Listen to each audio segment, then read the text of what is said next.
बिस्मिल्लाहिर्रहमानिर्रहीम। मेरा नाम है अली शिगरी और मेरे YouTube channel universal health tips में आप तमाम दोस्तों को खुश आमदीद। आप तमाम दोस्तों से गुजारिश है कि मेरे यूट्यूब चैनल को सब्सक्राइब करें और मेरे वीडियोस को लाइक करें ताकि वीडियोस बर वक्त आप तक पहुंचने का सिलसिला जारी रहे। आज की हमारी टॉपिक है एहतलाम।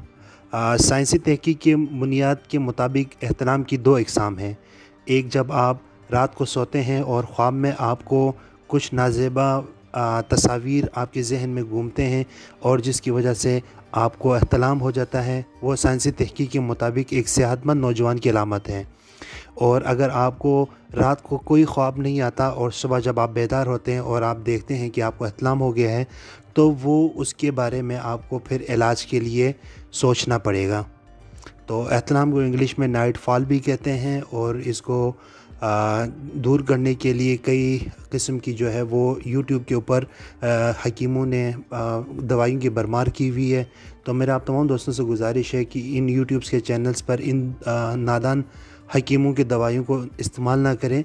इससे आपको बहुत बड़ा खमियाजा भुगतना पड़ सकता है।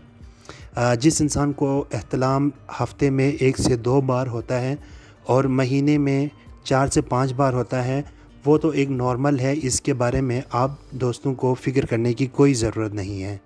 लेकिन अगर ये पीरियड अगर हफ़्ते में 4 से 5 और महीने में 18 से 20 दफ़ा है, तो फिर आपको इलाज के बारे में सोचना पड़ेगा। तो इसके लिए मैं आप लोगों को हमदर्द और करशी की एक ऐसी दवाई के बारे में बताऊंगा जिसके इस्तेमाल से इंशाअल्लाह अल्लाह के फजल करम से 5 दिन के अंदर एहतलाम का ख़ात्मा हो जाएगा और ज़कावत हिस्स यानी कि अज़्व तनासिल की जो हिस्स बढ़ जाती है वो भी ख़त्म हो जाएगी। तो जिन लोगों को एहतलाम होता है उन लोगों को एक तो रात को नींद ठीक तरीके से नहीं आती, दूसरा जो लोग ऑफ़िस में काम करते हैं वो दिन भर थकावट का शिकार रहते हैं, उनको किसी काम में दिलचस्पी नहीं होती, वो उनका चेहरा ज़र्द और थका थका सा महसूस होता है, उनका बदन टूट रहा होता है। तो इन तमाम चीज़ों के लिए इंशाल्लाह मैं आपको हमदर्द की इस दवाई का बताऊंगा जिसके इस्तेमाल से आप बिल्कुल ठीक हो जाएंगे। तो हमदर्द की ये दवाई का नाम है जर्नाइट। इसके इस्तेमाल से आप बिल्कुल ठीक हो जाएंगे। इसका 1 चम्मच जो है वो आपने चाय की जो चम्मच है टीस्पून, 1